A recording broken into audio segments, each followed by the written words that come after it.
Subscribe करें और bell दबाएं ताकि कोई खबर रह न जाए।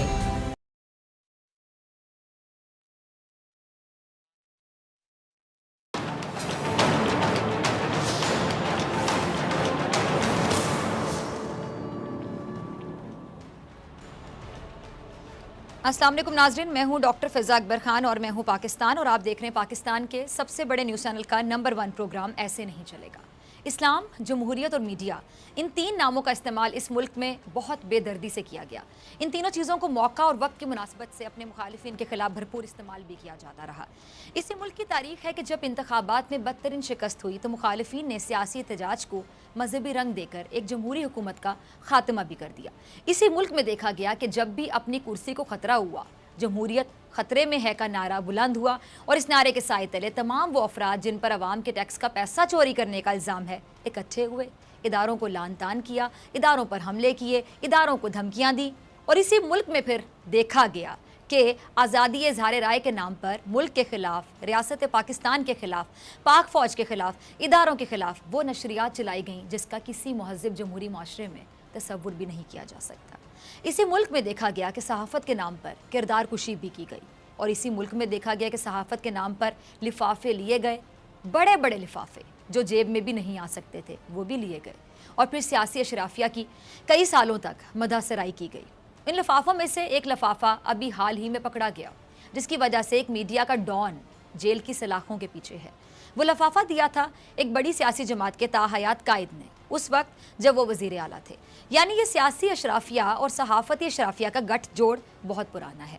इस्लाम, जमहूरियत और आज़ादी इज़हार राय, ये तीन ऐसे सतून बनाए गए जिनकी बुनियाद पर इस मुल्क में हमारी जमहूरी हुकूमतें चलती रहीं।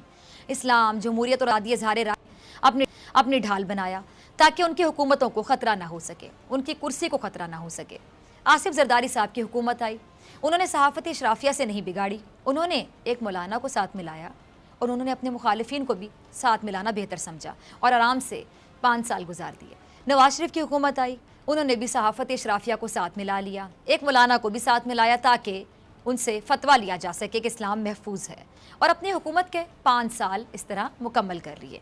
इन पिछले 10 सालों में आज़ादी इज़हार राय के नाम पर मखसूस सहाफ़ती अशराफिया, जमहूरियत के नाम पर सियासी अशराफिया और इस्लाम के नाम पर एक मौलाना ने जितना फ़ायदा उठाना था उठाया और बहुत लग्जरी लाइफस्टाइल भी इंजॉय किया। असासे बने और बड़े भी, लेकिन कोई पूछने वाला नहीं था क्योंकि अगर पूछ लेता तो इस्लाम को भी ख़तरा होता, सहाफ़त को भी ख़तरा होता और जमहूरियत को भी। और ऐसा ही हुआ जब नवाज शरीफ साहब के तीसरे दौर में पनामा का इंकशाफ हुआ। वो भी उनसे किसी ने नहीं पूछा, बल्कि ये एक इंकशाफ था जो पाकिस्तान में नहीं बल्कि आलमी सतह पर हुआ था, जिसे नवाज शरीफ के खिलाफ आलमी साजिश भी करार दिया गया। उस पनामा में निकली नवाज शरीफ और मरियम नवाज की वो जायदादें जो लंदन तो क्या पाकिस्तान में भी मौजूद नहीं थी। कहते हैं कि जब रस्सी का सिरा हाथ लग जाता है तो फिर बल खुलने में ज़्यादा मुश्किल नहीं पेश आती और वही हुआ। नवाज शरीफ वो वाही शख्सियत तो थे नहीं जिन्होंने अपने तीनों अदवार में अकेले फ़ायदा हासिल किया हो। इस्लाम, जमहूरियत और सहाफ़त की जो ढाल नवाज शरीफ साहब ने अपने इर्द गिर्द बनाई थी वो टूटने को थी और इससे ख़तरा उन लोगों को भी था जिन्होंने सहाफ़त के नाम पर सियासी अशराफिया की कसीदा गोई की या जिसने इस्लाम के नाम पर कमेटी की चेयरमैनशिप इंजॉय की। लेकिन क्योंकि रस्सी का सिरा हाथ आ गया था इसलिए फिर रस्सी के बल खुलते गए। सियासी अशराफिया की मंजूर नज़र सहाफ़ती अशराफिया ने दिन रात अपने अपने चैनल को मोर्चा बनाकर नवाज शरीफ का मुकदमा लड़ना शुरू कर दिया, नवाज शरीफ को बेगुनाह साबित कर दिया। पूरा मुकदमा ही अपने प्रोग्राम में लड़कर नवाज शरीफ को हीरो बना डाला। एक मौलाना ने इस्लाम के नाम पर नवाज शरीफ का दिफा किया, पनामा को साजिश कहा, लेकिन जब पकड़ होती है तो फिर भागने की मोहलत नहीं मिलती। और फिर वही हुआ जो सब ने देखा, जमहूरियत ख़तरे में है के नारे को थोड़ा सा मॉडिफाई किया और वोट को इज्जत दो की शक्ल में बेचा गया। इसी नारे को बुनियाद बनाकर इदारों के खिलाफ इल्ज़ामात लगाए गए, धमकियां दी गई, भरपूर पैसा बहाया गया और जलसे किए गए। कहीं बिरयानी तो कहीं कीमे के नान बांटे गए। लेकिन अवाम समझ गए थे, अवाम बहुत अच्छी तरह से समझ गए थे कि जितनी कोशिश, जितने जलसे, जितनी तकरीरें नवाज शरीफ ने अपने मुकदमे को सियासी रंग देने के लिए कर डाली, अगर उतनी ही कोशिशें और लगन से किसी एक दौर में भी अवाम के लिए काम किया होता तो हालात मुख्तलिफ होते। अवाम जमहूरियत खतरे में है सुन सुनकर थक चुके थे। उन्होंने चौथी बार के लिए नवाज शरीफ को इक़्तिदार पर नहीं देखना था। नतीजा क्या निकला? नतीजा वही निकला जो निकलना था कि नवाज शरीफ साहब जो हैं वो हार गए क्योंकि अवाम थक चुकी थी उन पर एतबार कर करके। इमरान खान वजीर आजम पाकिस्तान बन गए। अवाम ने इस बार एतमाद किया इमरान खान पर। जब जमहूरियत का कार्ड फेल हो गया तो फिर बारी आई इस्लाम के कार्ड की। इंतखाबात में नवाज शरीफ की शिकस्त के बाद एक मौलाना मंजर-ए-आम पर आए जो पिछले 10 साल कौन से गार में सो रहे थे मालूम नहीं। उन्होंने इंतखाबात मुस्तरद कर दिए और फिर लोगों से कहा कि मुल्क पर यहूदी काबिज हो गए हैं, अकीदा ख़त्म नबूवत ख़तरे में है, नामूस रसालत का दिफा करना होगा। बैरूनी एजेंडे के तहत इस्लाम दुश्मनों को मुसल्लत कर दिया गया। और फिर लोगों ने एक मार्च देखा जिसका नाम एक नहीं था। वो मार्च जिसके अज़ाइम सियासी थे लेकिन उस मार्च को मुकम्मल तौर पर मजहबी रंग दे दिया गया। उस मार्च में लोगों को बाहर निकालने की कोशिश की गई इस्लाम के नाम पर, नामूस रसालत के नाम पर, लेकिन ये हर बार भी नाकाम रहा।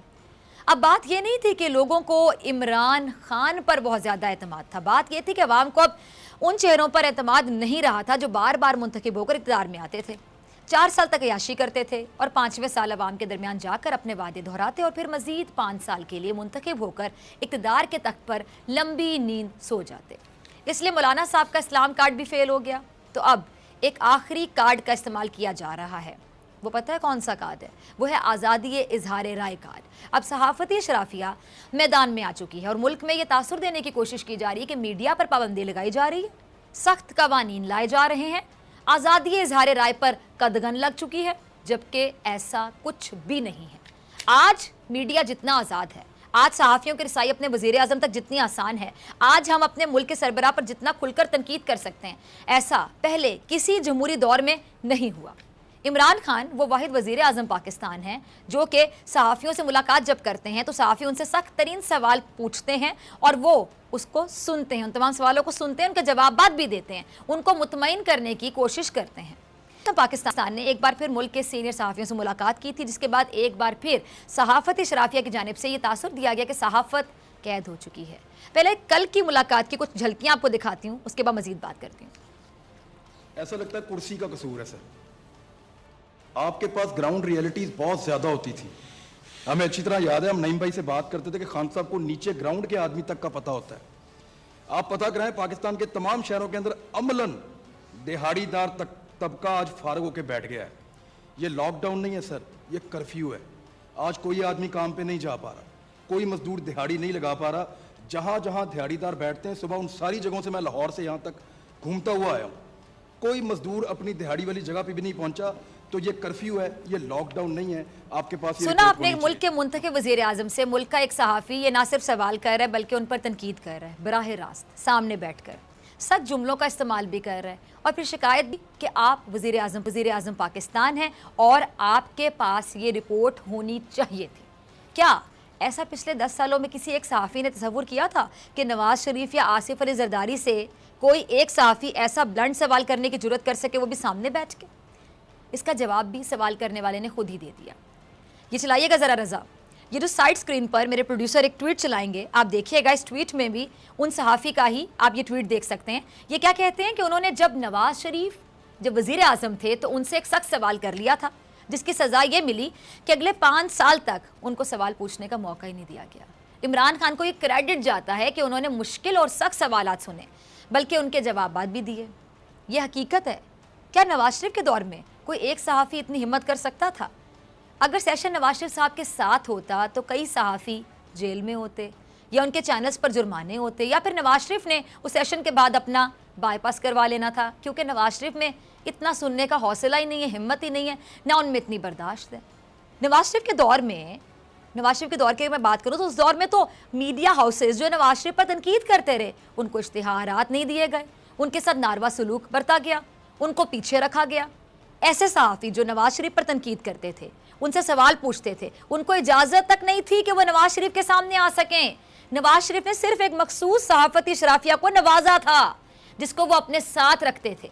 हर गैर मुल्की दौरे में चंद मखसूस सहाफ़ी उनके साथ शामिल होते थे, उन्हीं पर सरकारी नवाजिशात की बारिश भी होती थी।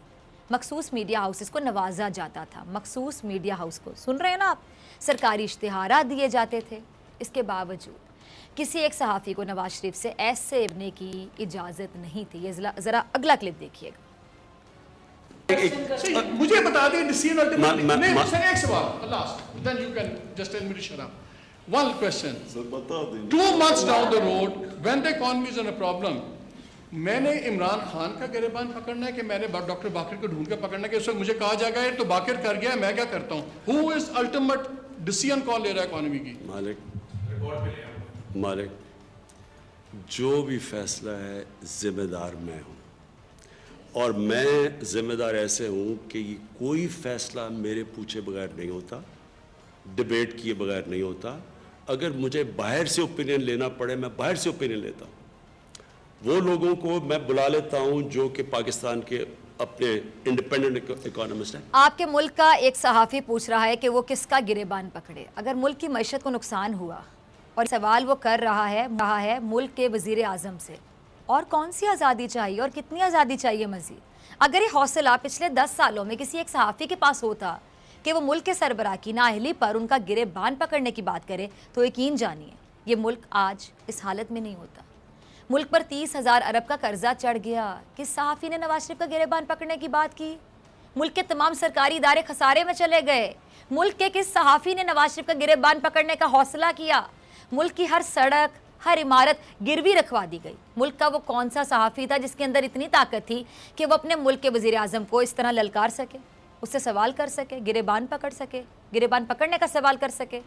नवाज शरीफ ने अपने दौरे हुकूमत में कितने सहाफ़ियों को इस तरह इंटरव्यू दिए, कितनी बार दिए? नवाज शरीफ साहब ने इस तरह सख्त सवालत का क्या सामना किया? कितनी बार नवाज शरीफ साहब ने इन सहाफ़ियों को बुलाया जो नवाज शरीफ पर तनकीद करते रहे? जो सहाफ़ती अशराफिया आज चीख चीख कर कहती है और कह रही है कि जी सहाफ़त कैद है, वो जवाब दे, वो बताए कि कितनी बार नवाज शरीफ को इस तरह टीवी पर बराह रास्त तनकीद सुनते देखा गया। इस वक्त मीडिया आज़ाद था जब मुल्क का कोई एक सहाफ़ी अपने वज़ीर आज़म से बराह रास्त बात करने के लिए सिर्फ सोच ही सकता था। यकीनन फिर आज़ाद ही होगा मीडिया। या जिस सहाफ़ी को अगर इजाज़त थी वो नवाज शरीफ का ही ख़ास होता था और उसका लबो लहजा बहुत ही मौदबाना होता था। लेकिन उस वक्त शायद सही कहते हैं आप लोग, मीडिया आज़ाद ही होगा, तभी तो आप लोग खामोश थे सहाफ़ी हो के भी। किसी सहाफ़ी ने सवाल नहीं पूछा उस वक्त चंद मखसूस सहाफ़ियों की नज़र में मीडिया भरपूर आज़ाद था। लेकिन आज जब आपके मुल्क का वज़ीर आज़म आपके सामने खुद को जवाबदेह समझता है, एटलीस्ट समझता है कि वो जवाबदेह है, आपके तमाम तर सवालात सुनता है, सवालात के साथ तंज और तनकीद भी बर्दाश्त करता है, तो मीडिया कैसे कैद हो गया? ये कैसा मयार है? मीडिया कैद नहीं है अल्लाह के बंदो। आज चंद लोगों को रोज़गार खतरे में दिखाई दे रहा है। वो लोग जिन्होंने सहाफ़त के नाम पर बेतहाशा कमाया, बहुत नवाजिशात हासिल की, बहुत मर्रात समेटी, आज वो लोग ये रोना रोते दिखाई दे रहे हैं। वरना तो जितना आज आपका वज़ीर आज़म अपनी कौम को जवाब दे है, पहले कभी ना देखा गया, और मेरे ख्याल से ना आप लोग दिखा सकते हैं। है कोई क्लिप तो चलाइएगा कभी नवाज शरीफ ने कभी इस तरह फेस किया हो। इस तरह अगला क्लिप चलाइएगा क्लासरा साहब का। 15 जनवरी से आपको पता था, 2 महीने हो गए हैं, हमें इस 2 महीने पे कहीं पे कोई हुकूमत की कोई तैयारी नज़र नहीं आई, कोई एमरजेंसी स्टेप्स नज़र नहीं आए, कहीं पे कोई हलचल नज़र नहीं आई, और हम इंतज़ार करते रहे जब तक पूरी दुनिया जो है खुदा न खासा वो लॉकडाउन पे जाएगी, वो कर्फ्यू पे जाएगी, वो सप्लाईज़ पे जाएगी, हम फिर ही करेंगे। तो वो जो 2 महीने थे, विद ड्यू अपॉलॉजी, हमें लगा कि शायद आप मीडिया पे नाराज़ थे, तो मीडिया को टाइट करने के लिए लाज लाए गए। इसके बाद मीर शकील रहमान साहब को हमने देखा कि वो भी आपके जहन में था कि हमें उनको गिरफ्तार करना है।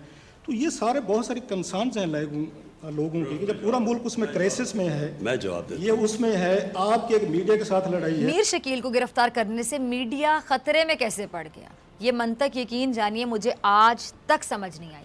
कोई समझा सके तो प्लीज़ समझाने की कोशिश कीजिएगा मुझे भी। जब नवाज शरीफ के दौर में, अब ज़रा गौर से सुनिएगा आप जैसे सारे सहाफ़ी, जब नवाज शरीफ के दौर में बोल बंद कर दिया गया था, तब ये मंतक कहाँ थी? मंतक तो मंतक होती है ना, तब आपकी मंतक कहाँ थी? पूरा बोल मुकम्मल सील कर दिया गया था, याद है आप सबको? तब तो वाकई सहाफ़ियों का रोज़गार ख़त्म हो गया था। जिनका ख़त्म हुआ था ना, उनसे पूछें जाके, उन्हें आज तक याद होगा। तब ना नवाज शरीफ को ख्याल आया, ना मीर शकील को, ना मीर शकील के चैनल को, ना मीर शकील के चैनल में काम करने वाले नाम नेहाद सहाफ़ियों को। लेकिन आज जब मीर शकील गिरफ्तार है अपने ज़ाती मुकदमे में उसका चैनल खुला हुआ है, तब सिर्फ चंद अफराद ये तासुर देने की नाकाम कोशिश कर रहे हैं कि सहाफ़त खतरे में। ये सवाल बनता तो नहीं था, लेकिन इमरान खान साहब ने इसका भी जवाब दिया। देखिए सर, आप ये सारी जो चीज़ें नाम लेके आ रहे हैं लोगों के और मीडिया के ऊपर, मैं पहले एक मीडिया के ऊपर आपको बात कहता हूँ जिस तरह की मीडिया को पाकिस्तान में आज़ादी है, मैं चैलेंज करता हूँ आपको किसी मगरबी डेमोक्रेसी में मुझे बता दें। मैं मगरबी की डेमोक्रेसी को समझता हूँ, मैंने अपनी ज़िंदगी के 20 साल या गर्मियाँ वहाँ गुजारी हुई हैं। मुझे पता है कि आप अगर इस तरह की बातें, जिस तरह की यहाँ एलिगेशंस लगती हैं, आप मगरब में करें, जिस तरह के वहाँ लाइबल लॉज हैं, जो आपको फाइन्स होंगे, आपके अखबार बंद हो जाएंगे या आपकी जो चैनल्स हैं वो बंद हो जाएंगी। इसलिए मेरे से मीडिया की इस वक्त बात ना करें, बात करें कोरोना की। और मैं आपको ये बताऊं कि हम 15 जनवरी से हमारी टीम तैयार थी, हमने मुसलसल इसकी कैबिनेट के अंदर मीटिंग्स हो रही थी, सोच रहे थे क्या करें। और आज अगर आप ये देखना चाहते हैं तो ये देख लें कि पहला केस इटली के अंदर आया था 7 या 8 फरवरी को। आज इटली का हाल देख लें, पहला पाकिस्तान में 26 फरवरी को केस आया था। मीडिया जितना बेलगाम पाकिस्तान में था, उतना किसी मगरबी मुल्क में नहीं था। किसी जमहूरी मुल्क के मीडिया हाउस ने कभी भी अपनी फ़ौज, अपनी अदालतों, अपने इदारों पर इल्ज़ाम नहीं लगाए, लेकिन इस मुल्क में हुआ। किसी जमहूरी मुल्क ने आज़ादी इजहार के नाम पर अपनी फतह को शिकस्त में नहीं बताया, लेकिन इस मुल्क में ये भी हुआ, ये भी हुआ, ये भी देखा गया। कुछ लोगों ने चैनल पर बैठकर कहा कि पाकिस्तान 1965 की जंग हारा था। कोई जीती हुई जंग जो है उसको भी हारा हुआ बताता है? अपने मुल्क की जीती हुई जंग को आप हार बता रहे हो। किसी जमहूरी मुल्क के मीडिया हाउस ने अपने मुल्क की असास पर हमला नहीं किया, लेकिन हमारे मुल्क में ये भी हुआ। अब इस पर भी अल्हम्दुलिल्लाह माशाल्लाह कह लें आप लोग कि हमारे मुल्क में ये हुआ। हमारे मुल्क में एक चैनल पर बैठकर कहा गया कि पाकिस्तान इस्लाम के नाम पर नहीं बनाया गया था। किसी जमहूरी मुल्क के मीडिया हाउस में आप देखें अपने मुल्क का इस तरह का इमेज कभी दिखाया गया हो? कभी भी नहीं, ऐसा हो ही नहीं सकता। लेकिन हमारे मुल्क में सहाफ़त के नाम पर पाकिस्तान के नक्शे से मकबूजा कश्मीर को ही निकाल दिया गया। किसी जमहूरी मुल्क के मीडिया हाउस ने किसी दहशतगर्द का ताल्लुक अपने मुल्क से नहीं जोड़ा होगा, लेकिन हमारे मुल्क में सहाफ़त के नाम पर अजमल कसाब का गांव तक दिखा दिया गया। किसी जमहूरी मुल्क में सहाफ़त के नाम पर किरदार कुशी नहीं की जाती, लेकिन हमारे मुल्क में सहाफ़त की आड़ में जितने ज़ाती हमले किए गए उनकी मिसाल नहीं मिलती। हमारे मुल्क में इस्लाम, जमहूरियत और सहाफ़त के नाम पर वो तमाशा लगाया गया जिसका खमियाजा इस कौम ने भुगता। जब कुर्सी ख़तरे में हो तो जमहूरियत को ख़तरे में डाल दो। जब मिनिस्टर इनक्लेव वापस मांगा जाए तो इस्लाम को ख़तरा लाहक हो जाए। जब आपसे सवाल पूछा जाए, जब पूछा जाए कि जायदादें कहाँ से बनी, कैसे बनी, जब सरकारी इश्तिहारात या नवाजिशात का सिलसिला रुक जाए, जब लिफाफे मिलना बंद हो जाएं, तो कह दो कि सहाफ़त को ख़तरा है। ये तमाशा ख़त्म होना होगा और ये आखिरी कार्ड है जो फेल होने वाला है। इमरान खान का मुकाबला यकीनन एक माफिया से है जो जमहूरियत के नाम पर भी अवाम को लूटती रही, सहाफ़त के नाम पर भी इन लुटेरों को कुछ लोग तहफ़्फ़ुज़ देते रहे और इस्लाम के नाम पर कुछ लोग इनकी ढाल बने रहे। ये नकाब अब उतर रहा है, इसलिए मज़ीद ऐसा चल नहीं सकता। मिलते हैं ब्रेक के बाद।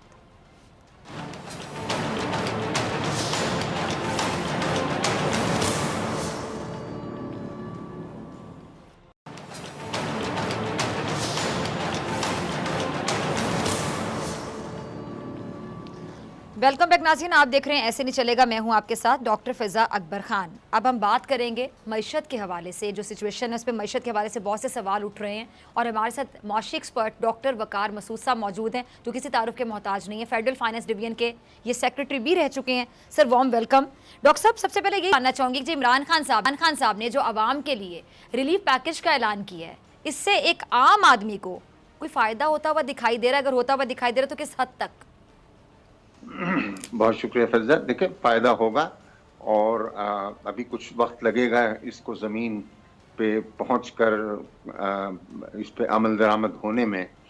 आम आदमी के लिए जो है इसमें जो चीज़ें रखी गई हैं, एक तो सबसे पहले सबसे बड़ी चीज़ जो है वो ये कि वो लोग जो इन हालात से मुतासिर होके अपनी जो भी कोई नौकरी दिहाड़ी करते हैं उनके लिए 200 अरब रुपए का पैकेज जो है वो रखा गया है। जो लेबर अपनी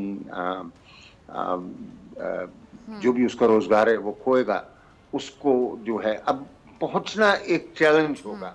अभी इन्होंने और ये सही इक़दाम है इन्होंने ये DISP के तहत जो 3000 कफालत प्रोग्राम था उनका, उसके अंदर शामिल कर लिया है।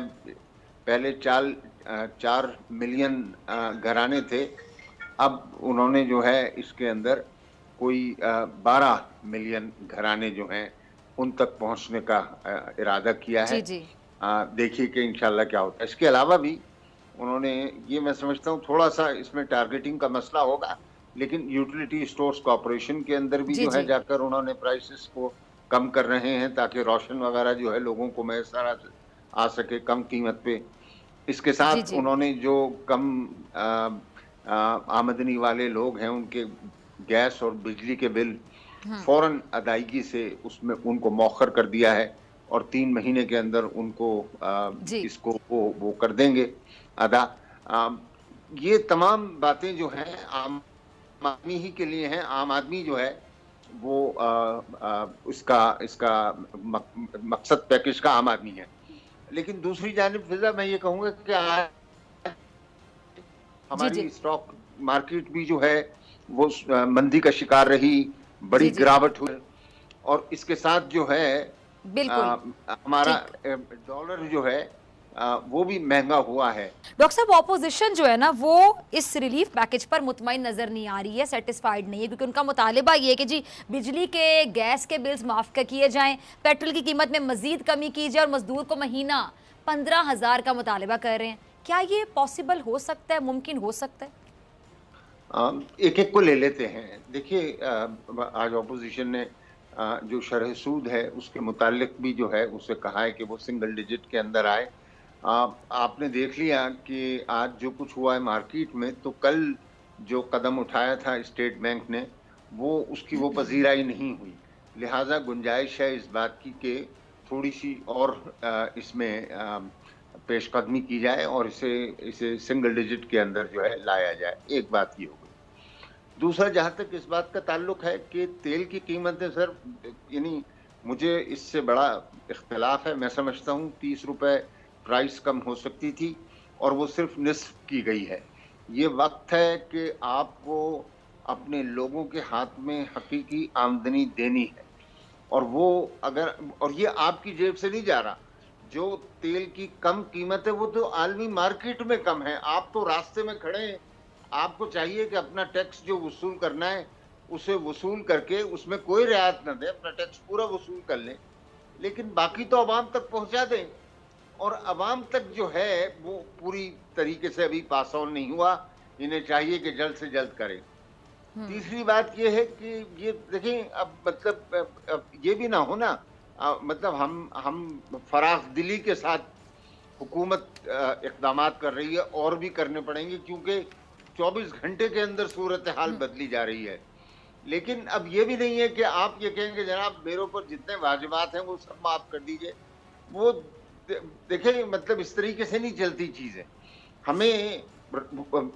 हमें रिलीफ चाहिए कि आज हम पर एक मुश्किल वक्त आया हुआ है, आप आसानी पैदा कर दें। आज हम बिल नहीं दे सकते, कल दे दें बिल, 1 महीने बाद दे दीजिए, ये कुछ मुमकिन है। इससे ज्यादा तवक्को करना जो है मबनी पर इंसाफ नहीं है। ठीक है जी। अच्छा जी, हमारा मुल्क जो भी कर्फ्यू या लॉकडाउन के बाद, ये लॉकडाउन की सिचुएशन है, जिस तरह लोग कर रहे हैं उसके बाद जो सिचुएशन हो सकती है आपको भी पता है, इसके बाद मुआशी तौर पर आपको क्या लगता है कि कितने दिन सर्वाइव कर सकता है, अगर हम हकाइक पे मबनी बात करें डॉक्टर साहब? हाँ, इसमें हमें चाहिए कि जो पैदावारी अमल है उससे ना रोकने दें। देखिए, आप लोगों को चाह रही हैं कि घरों के अंदर जाके बैठ जाएं। यकीनन आम आदमी को, जिसको बहुत ज़्यादा सरोकार नहीं है कारोबार ज़िंदगी से, वो बैठे जाके, लेकिन जिन्हें उस कारोबार से ताल्लुक़ है, देखिए मतलब अगर दूध और दीगर सामान जो चाहिए आपको किचन चलाने के लिए वो नहीं आएगा तो आप घर में कैसे बैठ सकते हैं।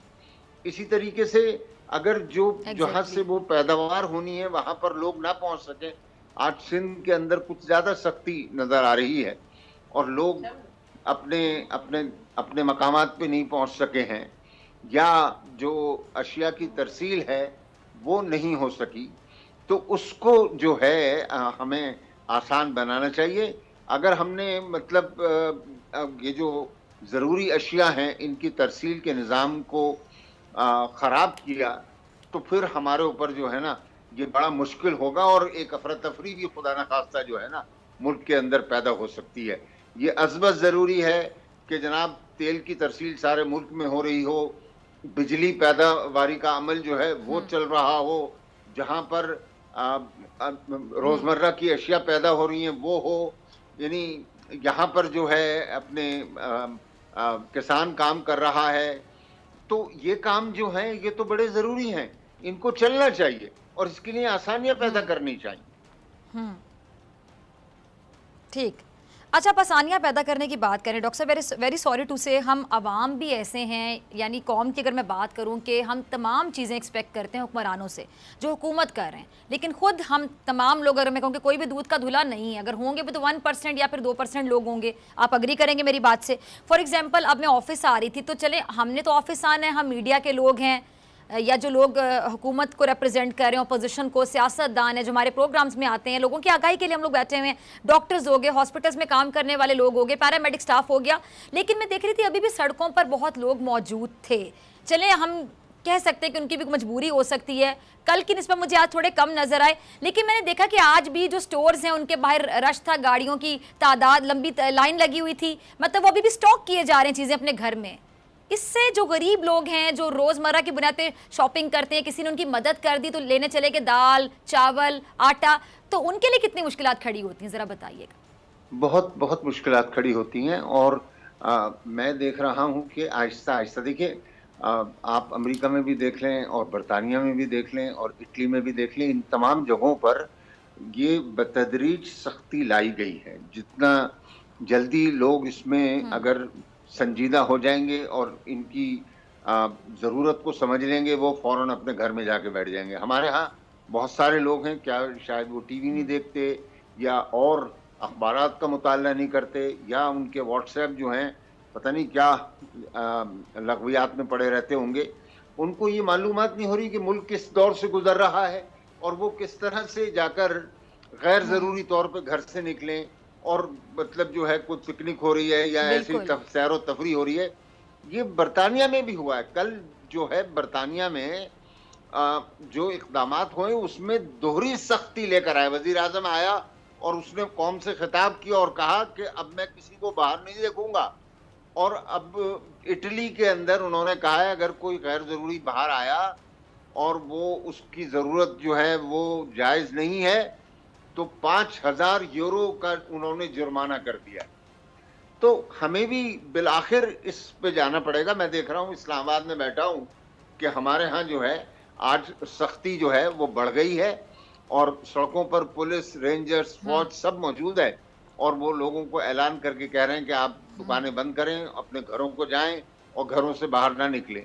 तो मेरे ख्याल में आहिस्ता आहिस्ता देखें ये एक ऐसी चीज है। वैसे डॉक्टर साहब सॉरी टू से इन्हीं लोगों की सेहत के लिए इनको बार बार इमरान खान साहब भी कह रहे हैं, हम मीडिया वाले भी कह रहे हैं, आप जैसे लोग भी कह रहे हैं कि प्लीज अपने घरों में रहें, सिर्फ आपका फायदा है, आपकी फैमिली का फायदा है, लेकिन अभी इनको अपनी गुर्बत याद नहीं आएगी। कुछ लोगों की बात कर रही हूँ और जब इनको जुर्माना किया जाएगा फिर कुछ मीडिया के लोग ही खड़े होकर कह रहे होंगे, ये लोग कह रहे होंगे कि जी ये तो गरीब है, गरीब को जुर्माना कर दिया।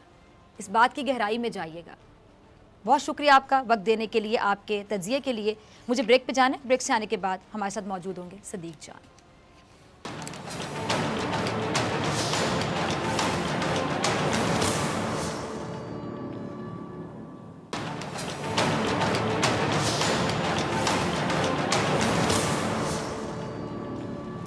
वेलकम बैक, आप देख रहे हैं ऐसे नहीं चलेगा, मैं हूं आपके साथ डॉक्टर फैज़ा अकबर खान। इस सेगमेंट में मेरे साथ मौजूद हैं सदीक जान। मीडिया आज़ाद है या फिर कैद है? कुछ लोग ऐसे हैं जिनका रोना थम नहीं रहा, इसकी वजह क्या है, ये कौन से लोग हैं, जानने की कोशिश करेंगे सदीक जान से। सदीक, अभी भी हम क्लिप्स चला रहे थे कि प्राइम मिनिस्टर इमरान खान साहब से सीनियर सहाफ़ियों ने सवाल पूछे और मैंने बार बार पूछा कि क्या नवाज शरीफ के दौर में किसी सहाफ़ी में इतना हौसला, इतनी हिम्मत थी कि नवाज शरीफ से ऐसा सवाल पूछे कि किसका गिरेबान पकड़ा जाएगा? ये इमरान खान साहब का हौसला है कि उन्होंने सामने बैठ के ऐसे सवाल सुन लिए और जवाब भी दिया बड़े तहम्मुल के साथ। फिर भी कहा जाए कि जी सहाफ़त कैद है, और कितनी आज़ादी चाहिए इन्हें? देखें, बात यह है कि किस बुनियाद पे कहा जा रहा है कि मीडिया आज़ाद नहीं है। जो मीडिया के फिरौन को जो पकड़ा गया है, उसकी करप्शन, लूटमार और नवाज शरीफ के साथ मुकमुका पे, उस पे कहा जा रहा है कि मीडिया आज़ाद नहीं है।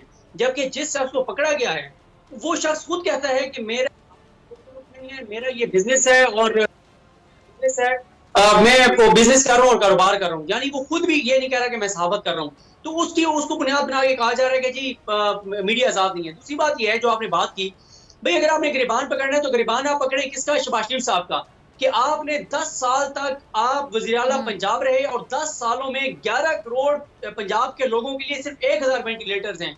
उसका गिरबान पकड़े ना, उससे पूछें कि उसने हेल्थ के ऊपर कितना खर्चा किया। देखें डॉक्टर साहबा, जब 2010-11 में डेंगू आया, डेंगू के वक्त जब डेंगू आया तो उस वक्त ये पता चला कि पंजाब के अस्पतालों में इतनी जगह नहीं है कि डेंगू के मरीजों को रखा जा सके।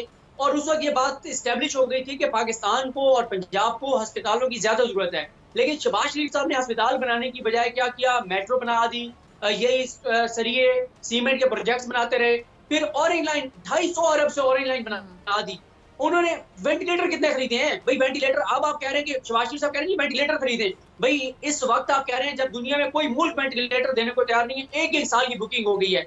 आपने क्या किया अस्पतालों में? एक बेड पे 3 मरीज हैं, आपने कितने अस्पताल बनाए? आप तो मेट्रो और वो चीजें बनाते रहे जो नजर आती हैं। उनके गिरबान पकड़ने चाहिए, उनसे पूछना चाहिए जो जाली अकाउंट्स बनाकर और मनी लॉन्ड्रिंग करते रहे। नवाज शरीफ साहब के लिए 9 JID के 9 वॉल्यूम मौजूद हैं, जरदारी साहब के 25 वॉल्यूम मौजूद हैं। उनके गिरबान पकड़े, उनसे पूछे कि जब पाकिस्तान में पाकिस्तान के लोगों पे जो पैसा खर्च होना था वो आप यहाँ से करप्शन, मनी लॉन्ड्रिंग, लूट मार करके और आप बैरून मुल्क के साथ से जदादे बनाते रहे। आपने उस आवाम के लिए क्या किया जिससे आप वोट लेते हैं? उनके तो आप गिरबान पकड़ते नहीं है। उस इमरान खान का आप गिरबान पकड़ रहे हैं जो अगले 1.5-2 माह में 10,000 वेंटिलेटर खरीदने जा रहा है। और इस कैफियत में जब दुनिया का कोई मुल्क वेंटिलेटर देने को तैयार नहीं है, और ये भला हो चाइना का कि वो हमसे वो कर रहे हैं। दूसरा, शहबाज शरीफ साहब से पूछें कि वो बड़े भाषण दे रहे हैं बैठ के मीडिया पे, ये करें वो करें, फलान करें नहीं करें। उन्हें कहना कि आप कतरियों से कतरी खत तो ले आते हैं, अब आप कतरियों को कहना कि इस वक्त पाकिस्तान की मदद करें आपके थ्रू। आप सऊदी अरब के साथ आप बड़ा दावा करते थे, आपने जाती ताल्लुकात रखे, आप अपना किरदार अदा करें उन मुल्कों से जहां जाके आप पनाहें लेते हैं, जिनके आप खत लेके आते हैं। अब आप ताल्लुकात का पता चले ना। बात यह है, तनकीद करना आसान है, इमरान खान साहब को सख्त लहजे में बात करना आसान है। अब आप जो कहते हैं कि जी हमें माजी का ना बताएं, कैसे ना माजी का बताएं? जो 5,000 अरब हमने अगले 2 साल में देना है वो किसका लिया हुआ कर्जा है? इस हुकूमत का लिया हुआ कर्जा है या पिछली 3 हुकूमतों का लिया हुआ कर्जा है? तो देखें, इमरान खान साहब का ये बहुत अच्छा एक अमल था कि वो मीडिया के साथ इंटरेक्शन कर रहे हैं, वो खुद फ्रंट पे आके आवाम को एतमाद भी लेना चाहते हैं और उनको लेना भी चाहिए, वो सरबराह है इस मुल्क के। लेकिन ये जो रवैया है ये किसी तौर पे काबिल कबूल नहीं है। अब यही वजह है, आपने देखा है, फिर हम मीडिया वाले गिला करते हैं कि लोग गालियां देते हैं। मैं इसकी मजम्मत करता हूँ, गालियां नहीं देनी चाहिए, लेकिन मसला ये कि लोग फ्रस्ट्रेशन निकालते हैं, लोग अपना गुस्सा निकालते हैं। लोग कहते हैं कि पूरी दुनिया में इस वक्त कोरोना का रोना है और आपको मीडिया के फिरौन का रोना है। आप कहते हैं उसको क्यों पकड़ लिया, उसको छोड़ दो। पूरे मीडिया ने हमें ये बताया कि शहबाज शरीफ साहब आएंगे, वो जो मसीहा है इस कौम के, उनके पास ऐसी उनके पिटारी खोलेंगे, ऐसा हल कौम को बताएंगे कि पूरी दुनिया दंग रह जाएगी कि कोरोना का असल हल तो ये था जो शहबाज शरीफ साहब ने दिया है, और फिर पूरी दुनिया पाकिस्तान को फॉलो करेगी। और उन्होंने जब अपनी पिटारी खोली, उस पिटारी में से क्या निकला कि मीर शिलो रहमान को रिहा कर देना तो कोरोना अब ठीक हो जाएगा। तो भाई वो शहजादा चार्ल्स को भी कोरोना हो गया, उसने वहां किसको पकड़ा है जो उसको वहां पे कोरोना हो गया है, तो वो किसको रिहा करे तो उसका कोरोना जो है वो ठीक हो जाएगा। मीडिया को इस वक्त जिम्मेदाराना रोल अदा करना चाहिए, सहाफियों को, एंकर्स को जिम्मेदाराना रोल अदा करना चाहिए। पैनिक क्रिएट नहीं करना, खौफ नहीं पैदा करना, लोगों को हौसला देना है, अज़म देना है, कोरोना से हमने लड़ना है, डरना नहीं है, पैनिक क्रिएट नहीं करना, अफरा तफरी। और हमें अपनी जाती अनाएं, अपने पर्सनल एजेंडा जो है उनको पीछे रखना होगा। हम बाद में स्कोर सेटल करते रहेंगे, जाती एजेंडे आगे बढ़ाते रहेंगे। और ये जो मीडिया का फिरौन है ना, इसको छोड़ दें। वो खुद कहता है वो कारोबार करता है, आप कहते हैं ये आजादी सहाबत पे हमला हो गया। भाई किस बात पे? वो तो खुद को साहब ही नहीं कहता, जिसको आप कहते हैं कि आजादी सहाबत पे हमला हो गया। वो कहते हैं बिजनेसमैन, फॉरगेट अबाउट जर्नलिज्म। बिल्कुल बिल्कुल। और वो जो बंदा है किसको अच्छा सिद्दीक, मुझे वैसे बड़ा अच्छा लगा जब इमरान खान साहब से पूछने की कोशिश की गई, मीर शकील को डिफेंड करने की कोशिश की गई है, जियो के हवाले से सवाल पूछा गया, तो मुझे ये बड़ा अच्छा लगा कि इमरान खान साहब ने कहा कि इस टाइम पे लोग जो हमें देख रहे हैं वो कोरोना के हवाले से बात सुनना चाह रहे हैं। इसके बारे में तफसीलन जवाब दे सकता हूँ आप लोगों को और दूंगा। देखें, मैंने कल 2 बातें कही थी, सबके बाद मैंने कहा कि इस 2.5 घंटे की ब्रीफिंग ने इमरान खान के सियासी कद काट में जितना इजाफा किया, इतना कोई हुक्मरान 2.5 साल मेहनत के बाद अपना कद काट अवाम में बड़ा नहीं कर सकता। दूसरी बात यह है कि कुछ मीडिया ने जिनका एजेंडा ये है कि इस हुकूमत को नाकाम करना है, उन्होंने पिछले 2.5 साल में या इमरान खान को नुकसान पहुंचाना है, उन्होंने 2.5 साल में पिछले में मिलके इमरान खान को इतना नुकसान नहीं पहुंचाया जितना इन एंकर्स ने 2.5 घंटे की ब्रीफिंग में इमरान खान को फायदा पहुंचा दिया है। भाई आप कोरोना की बात करें, आप अवाम की बात करें, आप वहां भी अपना जो है वो, मुझे एक लफ्ज तो है वो मैं कहता नहीं हूँ, आप अपना रोना लेके बैठ गए वहां पे। आपको यार मीश किलो रमान इस मुल्क का कब सबसे बड़ा मसला बन गया है? मतलब इस मुल्क का सबसे बड़ा मसला है इस वक्त, इस पूरे मुल्क में ना सबसे बड़े 2 मासूम हैं, एक मीश किलो रमान और एक वो मारिया बी वाले का खामिद। इस वक्त वो मासूम है 2 जो पूरे पाकिस्तान के सबसे ज्यादा मजलूम और मासूम है। इन 2 के साथ अगर इंसाफ हो जाए तो पाकिस्तान सारा ठीक हो जाएगा। तो ये क्या तरीका है भाई? आप अवाम की बात करें, आप गरीब की बात करें, आप वही एलीट का अशराफिया का दर्द लेकर बैठ गए, अपने जाती झंडे आप लेकर बैठ गए। तो ये नामुनासिब रवैया था और इमरान खान साहब ने बड़ेपन का मुजाहरा किया, तहम्मुल से सवालों का जवाब दिया और इसके उनको सियासी तौर पर भी हर हवाले से उनको फायदा। और इस बात का बिल्कुल, अगर आप समंदर को कूजे में बंद करें तो एक ही बात कि वक्त इन तमाम बातों का नहीं है, ये वक्त इन तमाम बातों का नहीं है। बहुत शुक्रिया सदीक जान आपके तज्जिए के लिए। डॉक्टर फैज़ अकबर खान को दीजिए इजाज़त, आपसे मुलाकात होगी इंशाल्लाह कल सेम टाइम सेम चैनल। अगर ज़िंदगी ने वफ़ा की, दुआओं में याद रखिएगा, अपना ढेर सारा ख्याल रखिएगा। अल्लाह ने के बाद